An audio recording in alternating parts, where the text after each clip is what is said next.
You look like the cleaning lady, Tessa. Stay in the kitchen so you don't embarrass us in front of Sterling's parents. My younger sister Savannah hissed these words while shoving a gray apron into my hands. My mother nodded, refusing to meet my eyes, as they prepared to welcome my sister's wealthy in-laws into the home I paid for. I didn't scream. I didn't cry. I simply put on the apron and smiled, because they didn't realize I wasn't just holding the hors d'oeuvres, I was holding the deed to the house.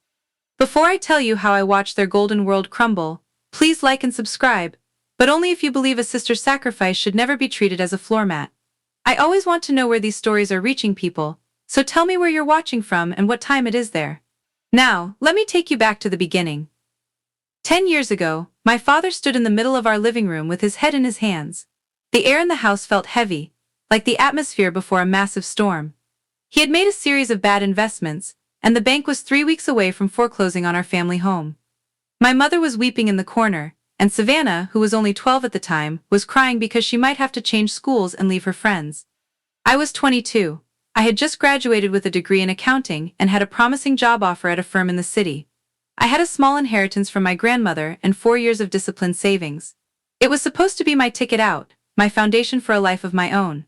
But as I looked at my father's trembling hands, I couldn't walk away. I made a deal with my parents that night. I would pay off the entire debt, $82,000, and take over the mortgage payments. In exchange, the house would be legally transferred into my name. My father agreed instantly, his relief overshadowing any sense of pride. My mother hugged me, calling me her savior. We signed the papers in the presence of a family friend who was a notary. They kept the news quiet, of course. To the outside world, the Walkers were still a successful, upper-middle-class family. For the next decade, I became the invisible pillar of the household. While my friends were buying cars, traveling to Europe, and getting married, I was crunching numbers for freelance clients until 3 in the morning to keep the lights on. I paid for the new roof, I paid for the property taxes, and most significantly, I paid for Savannah. Savannah was the star of the family. She was beautiful, charismatic, and possessed a level of entitlement that my parents carefully nurtured. When it came time for her to go to college, there was no question about where the money would come from. My parents simply looked at me. "Tessa, she has so much potential," my mother would say, smoothing Savannah's hair. "She shouldn't have to struggle with student loans like you did. It would break her spirit." So, I worked harder.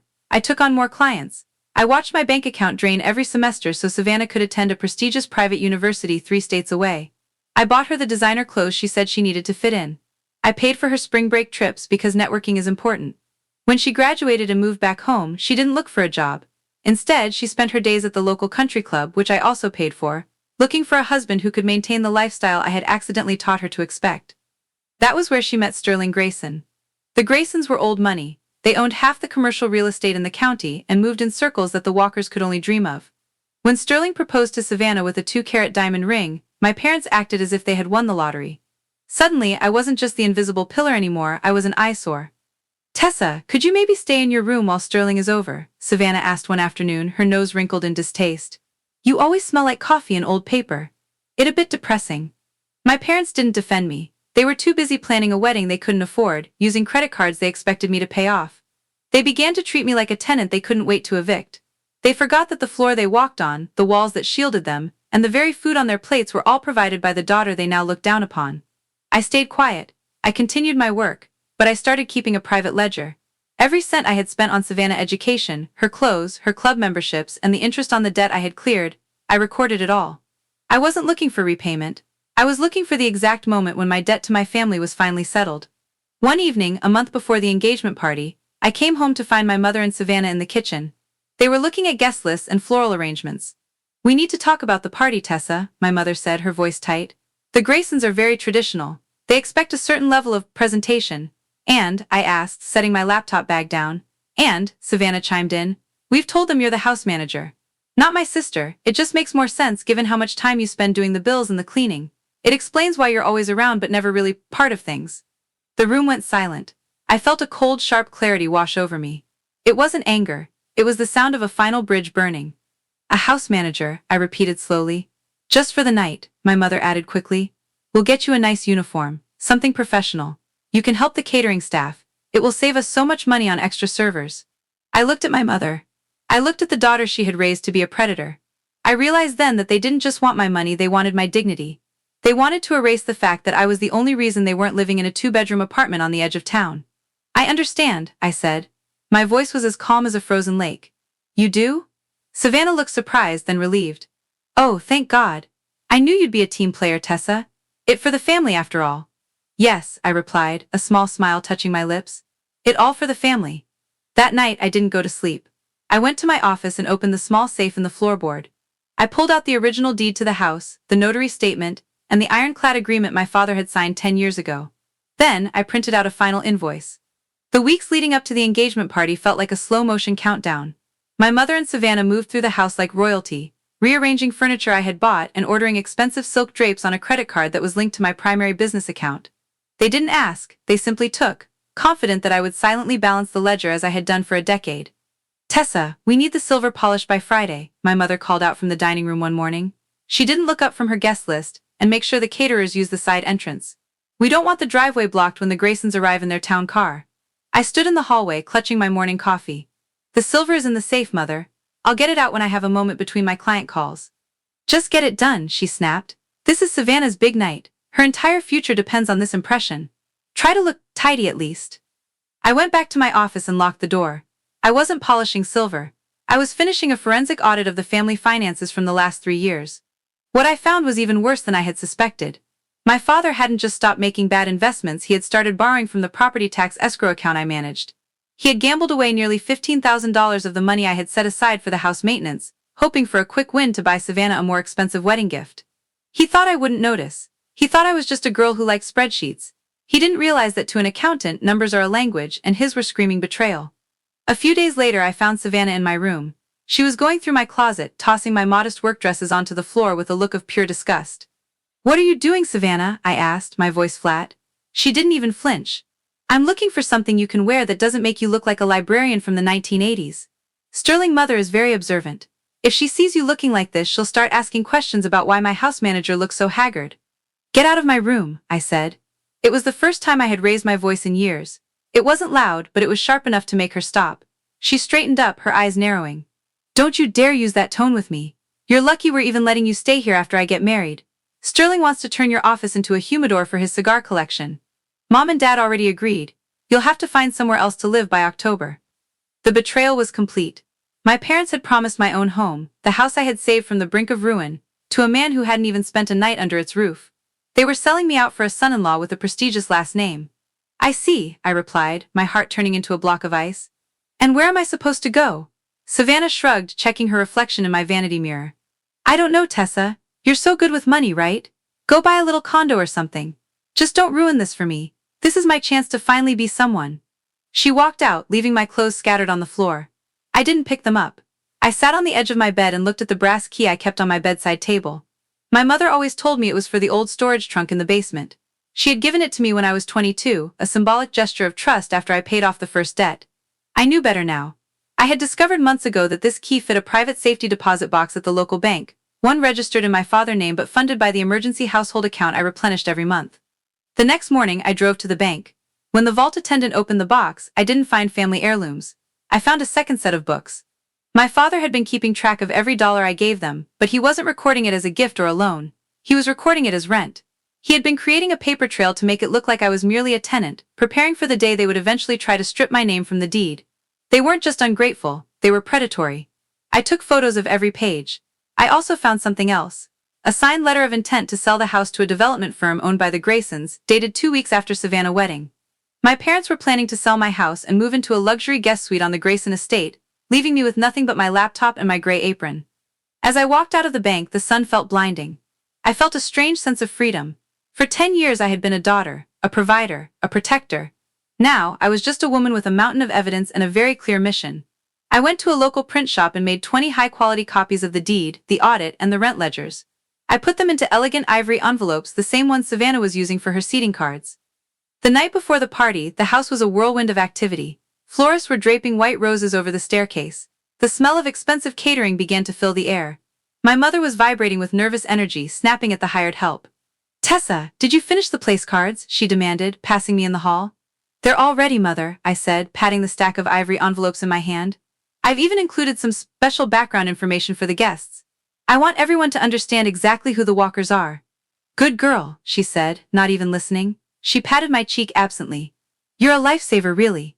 You have no idea, I whispered to her, retreating back. Before we move into the night of the party, I have to ask, have you ever been the one holding a family together while they tried to tear you down? Stay with me, because the next hour changed everything. The evening of the engagement party arrived with a cold, biting wind that rattled the window panes of the house I had rebuilt. By 7 o'clock, the circular driveway was filled with luxury SUVs and German sedans. Inside, the air was thick with the scent of expensive perfume and the sound of a string quartet I had paid for 3 months in advance. I stood in the kitchen, staring at the gray apron draped over a stool. My mother had left it there with a sticky note that said, "Put this on, stay behind the kitchen island. Do not speak unless a guest asks for a drink." I didn't put it on. Instead, I went to my room and changed into a navy silk dress I had bought years ago for a gala I never attended. It was professional, sharp, and fit me like a second skin. I tucked the stack of ivory envelopes under my arm and walked down the back stairs. From the shadows of the hallway, I watched my family. Savannah looked radiant in a white lace gown that probably cost more than my first 3 years of mortgage payments. She was clinging to Sterling's arm, laughing at something his father said. My parents stood beside them, beaming, nodding like courtiers in a royal palace. They looked like the picture of success. I waited until the main course was being served. The catering staff moved efficiently, placing plates of herb-crusted sea bass in front of the 30 guests seated at the long mahogany table. This table was an antique I had restored myself. "Excuse me," Savannah's voice rang out, high and sweet. "I just want to thank everyone for being here.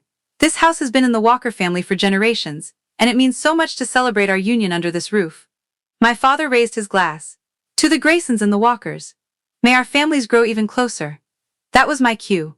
I stepped into the light of the dining room. The chatter died down instantly. My mother's glass stopped halfway to her lips, her eyes widening in horror as she saw my navy dress instead of the gray apron. "Tessa," Savannah hissed, her smile wavering. "What are you doing? Go back to the kitchen. We need more wine at the head table." I didn't move. I walked to the head of the table, right next to Sterling's father, Mr. Harrison Grayson. He looked up at me, confused but polite. "Good evening, everyone," I said. My voice was steady, projecting to the back of the room. "I'm Tessa Walker, Savannah's older sister.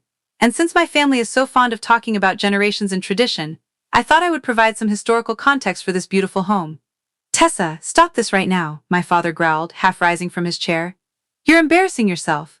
"On the contrary, father," I said, pulling the first ivory envelope from my stack and sliding it onto Mr. Grayson's gold-rimmed charger. "I'm finally being the house manager you all wanted me to be. I'm managing the truth." I began walking around the table, placing an envelope in front of every guest. My mother tried to grab my arm, but I stepped aside with a grace I didn't know I possessed. "Inside these envelopes," I continued, "you will find a copy of the deed to this property. You will notice it doesn't belong to Robert or Brenda Walker. It belongs to me.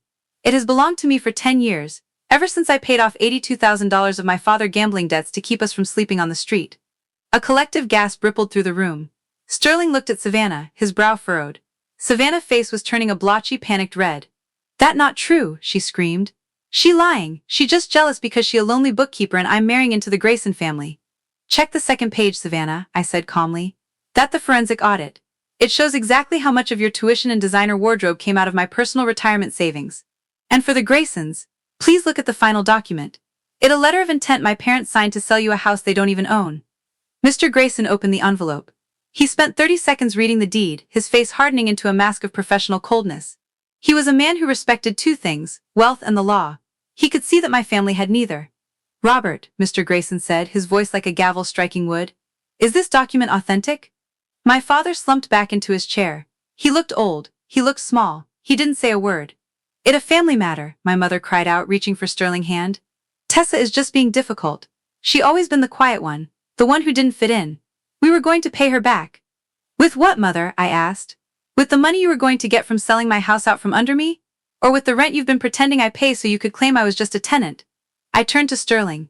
He was looking at Savannah as if he were seeing a stranger. The golden girl was gone. In her place was a girl whose life was built on a foundation of stolen sacrifices. "I'm not a house manager," I told the room. "I am the owner. And as the owner, I'm afraid the party is over. The caterers have already been paid by me and they have instructions to pack up the remaining food and deliver it to the local shelter." The silence that followed was absolute. You could hear the wick of the candles flickering. Nobody moved, nobody breathed. "Tessa, please," Savannah whispered, tears finally streaming down her face. "You're ruining my life." "No, Savannah," I said, leaning in close so only she could hear. "I'm just stopping you from ruining mine." The exodus of the Grayson family and their high society friends was the loudest silence I had ever heard. Engines purred to life in the driveway, headlights sweeping across the living room walls like searchlights in a prison yard. Sterling Grayson didn't even look back at Savannah. He simply handed his champagne flute to a waiter and walked out, followed by his parents, who looked as if they had accidentally stepped into a sewer. The front door clicked shut. The string quartet had long since packed their instruments and vanished through the side exit. In the center of the dining room, surrounded by half-eaten sea bass and expensive floral arrangements, my family stood frozen. The air felt thin, stripped of the borrowed prestige they had worn all evening. My father was the first to move. He didn't look at me, he looked at the ivory envelope still resting on his plate as if it were a poisonous snake. "You've destroyed everything, Tessa," he said. His voice wasn't a roar. It was a hollow, defeated rasp. 10 years of building our reputation. 10 years of making sure Savannah had a future. You burned it down in 5 minutes. "I didn't burn it, Dad," I replied, pulling a chair out and sitting down. I felt remarkably calm. My pulse was a steady, rhythmic thrum. I just turned on the lights. If the house looks ugly when the lights are on, that's not the fault of the bulb. "How could you do this to your sister?" My mother's voice rose to a shriek. She lunged toward me, her face contorted with a rage I had never seen directed at anyone but the hired help. "She was going to be a Grayson. We were going to be taken care of. You were always so selfish, always hoarding your little spreadsheets and your little savings." "Selfish?" I let out a short, sharp laugh. "I paid $82,000 of your debt before I was old enough to rent a car without a surcharge. I paid for every credit card bill you ran up to buy Savannah affection. I paid for the very dress you're wearing while you call me selfish." I stood up and walked toward Savannah. She was slumped in a chair, her white lace dress spilling over the floor like a wilted lily. She was staring at the wall, her eyes vacant. "The humidor, Savannah?" I asked softly. "You were going to let Sterling turn my office into a cigar room. You were going to evict the person who fed you for a decade so you could have a nicer guest suite." She finally looked at me.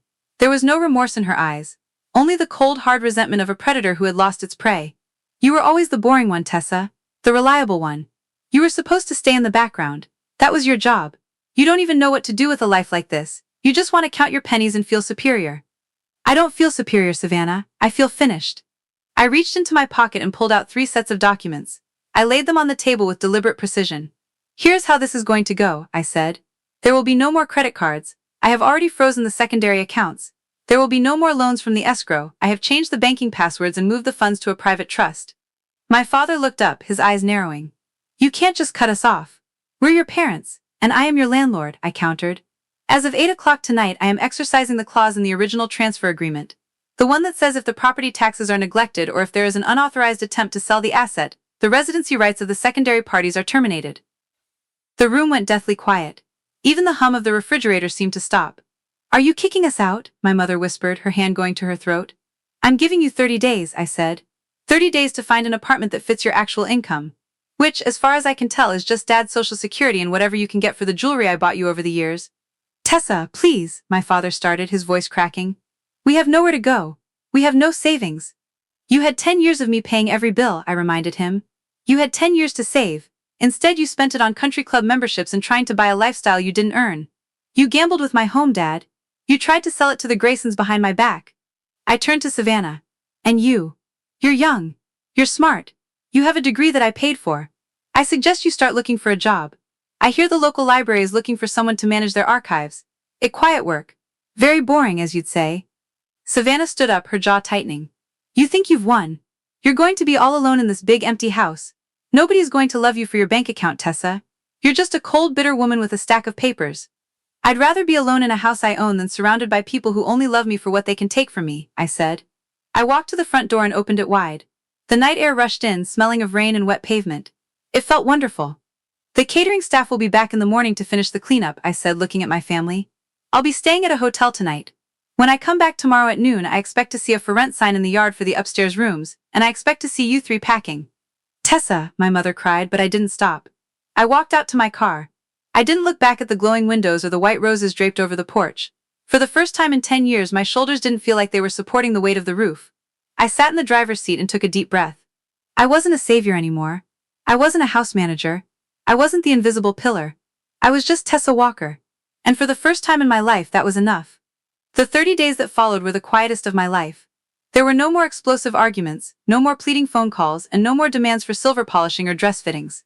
My parents and Savannah moved out on a Tuesday afternoon. I didn't help them pack. I sat in my office with the door closed, listening to the muffled thuds of suitcases and the dragging of boxes across the hardwood floors I had paid to refinish 3 years prior. When the front door finally clicked shut for the last time, I didn't feel a rush of triumph. I didn't feel like a villain in a movie. I just felt a profound, heavy sense of relief. It was the feeling of a fever finally breaking. I walked through the empty rooms of the house. It felt larger now, stripped of the tension and the pretension that had filled every corner. In Savannah's room, I found a discarded silk ribbon from her engagement bouquet and a crumpled guest list. I tossed them into a trash bag without a second thought. In the kitchen, the gray apron was still draped over the stool where my mother had left it. I picked it up, walked to the backyard, and placed it at the very bottom of the bin. My father called me once, a week later. He sounded tired, his voice stripped of the bluster he had used for decades. He told me they had found a small 2-bedroom apartment near the outskirts of the city. He didn't apologize. I don't think he knew how. But he asked if I would consider visiting for dinner sometime. Not yet, Dad, I said. Maybe in a year. Or 2. I need to remember who I am when I'm not the one paying your bills. Savannah, I heard through a mutual friend, had taken a job as a junior receptionist at a law firm. It wasn't the life of a Grayson, but it was a start. She hadn't reached out to me, and I didn't expect her to. Some bridges are burned so thoroughly that there isn't even ash left to walk on. I decided not to sell the house. Instead, I turned the upstairs bedrooms into a dedicated workspace for my freelance business. I hired an assistant, a bright, hardworking young woman named Maya who actually appreciated the way I organized my files. For the first time, I wasn't working to pay off someone else's mistakes. I was working to build a future that belonged entirely to me. One evening, I sat on the front porch with a glass of wine. The sun was setting, casting long, golden shadows across the lawn. The brass key I had carried for years was now on a keychain with my car keys and my office fob. It no longer represented a secret or a burden. It was just a tool. I realized then that healing isn't about forgiveness in the way people usually describe it. It isn't about pretending the hurt never happened or welcoming toxic people back into your life. For me, healing was about setting a boundary so thick and so high that I could finally hear my own heartbeat again. I spent 10 years being a ghost in my own home. I spent a decade being the invisible engine that kept a family of predators running. But as I watched the stars begin to poke through the indigo sky, I knew I was finally visible. I was finally home. If this story meant something to you, or if you have ever felt invisible in your own family, leave your thoughts in the comments below. I read every single one. And please, like and subscribe for more stories about finding the strength to stand up for yourself. Thank you for listening. My name is Tessa, and I am finally free.